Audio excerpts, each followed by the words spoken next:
I'm speaking to you today as the governor of a state in mourning and the citizen of a nation in crisis. For over the past few weeks, we've been overcome by grief, by heartache, by anger.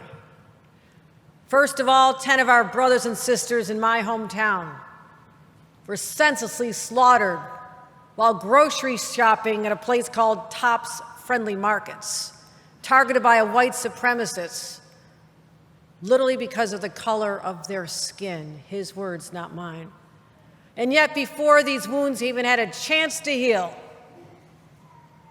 more news, more headlines about the slaughter of 19 babies in grade school and 2 teachers at an elementary school in Uvalde. So we're grappling with these twin tragedies. We're constantly reminded of the scale of this across the nation. Just days ago, 4 people killed at a hospital in Tulsa. This weekend, 3 people killed, 11 wounded in Philadelphia as gunmen fired into a crowd in a bustling entertainment district. It just keeps happening. Shots ring out, flags come down, and nothing ever changes. Except here in New York. In New York,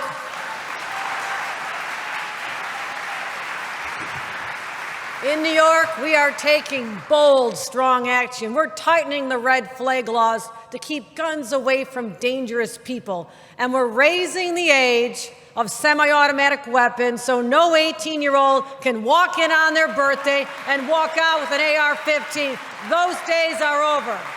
Those days are over. You hear that? Those days are over.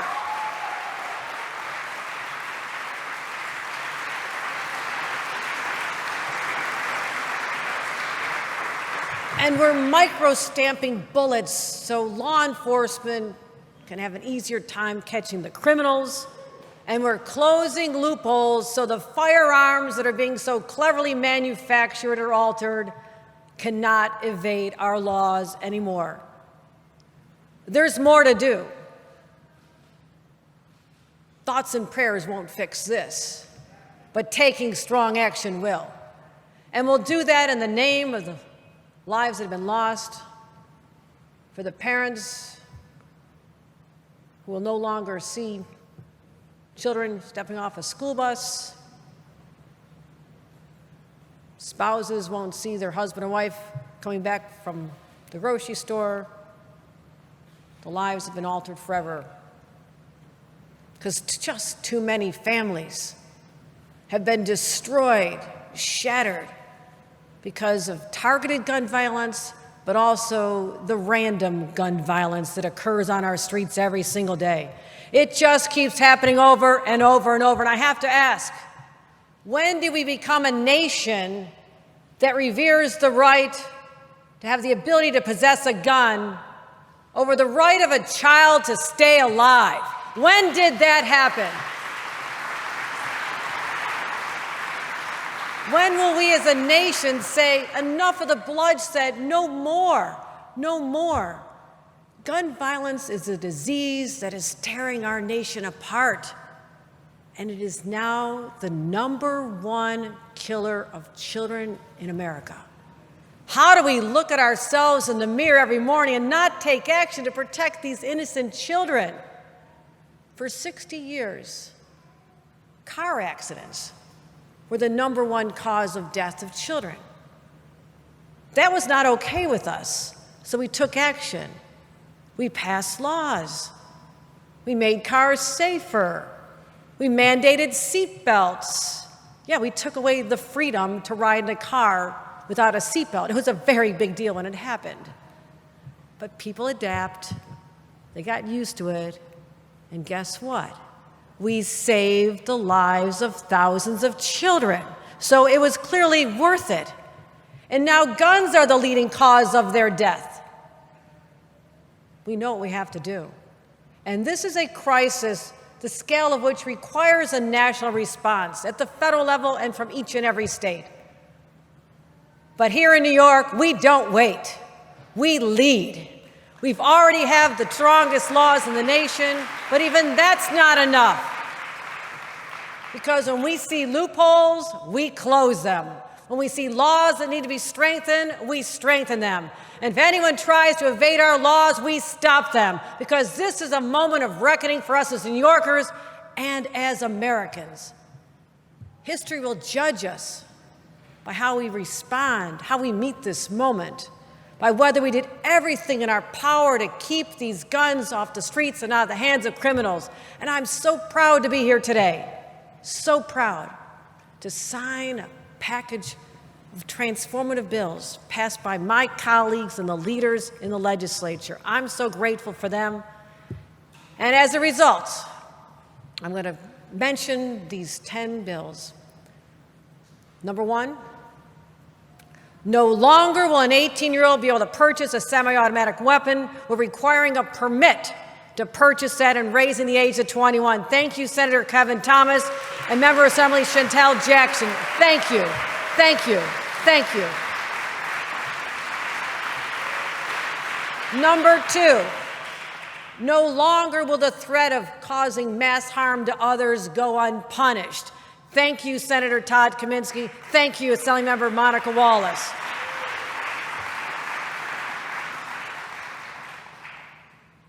No longer will large-scale ammunition magazines be legal in the state of New York. Thank you, Senator Brad Hoylman, and thank you, Assembly Member, Majority Leader of the Assembly, Crystal Peoples-Stokes. Thank you.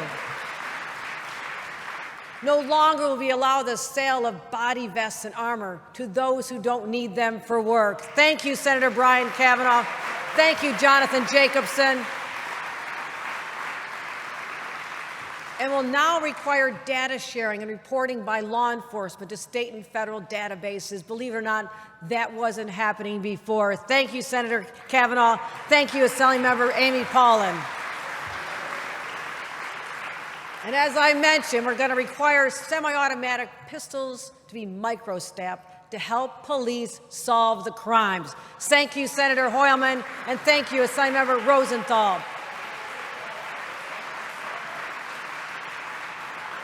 And in the state of New York, we're now requiring social media networks to monitor and report hateful conduct on their platforms. Thank you, Senator Anna Kaplan, and thank you, Assemblymember Patricia Fahey.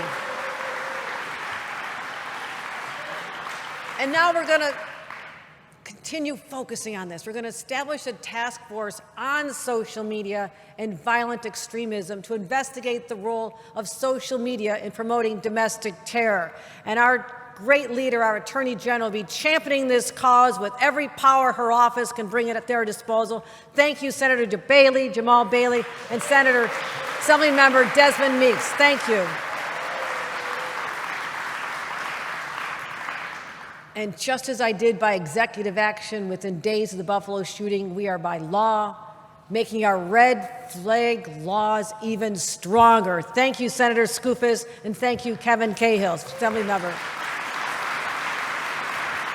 And finally, just for all those manufacturers and criminals who think you can get a step ahead of us, we are amending the definition of firearms to include what they call AOWs, any other weapons. We've got it all covered, my friends. Thank you, Senator Sepulveda, and thank you, Kennedy Burgos. Thank you.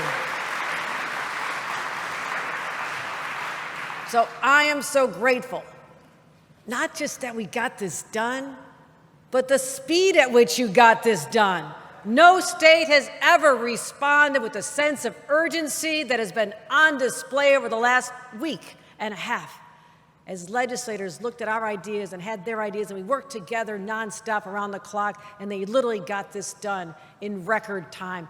And this package of bills is going to allow us to take direct action here in the state of New York. This is a multifaceted problem.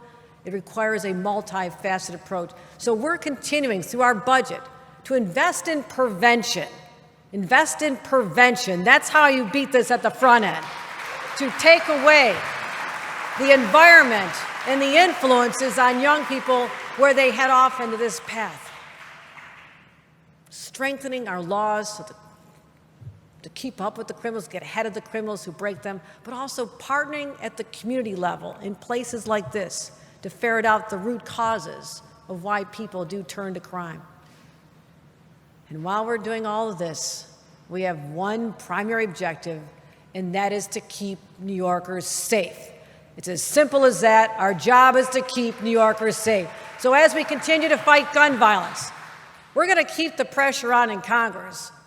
Many of our members from the New York delegation have already done the right thing, but we need them to provide a national response. And maybe it takes a few of those whose hearts are hardened to the images on television of children crying because they saw their classmates gunned down right next to them. Maybe it takes them to travel and actually go to one of their funerals. Because if that won't soften your hard heart, I don't know what will, and heaven help you.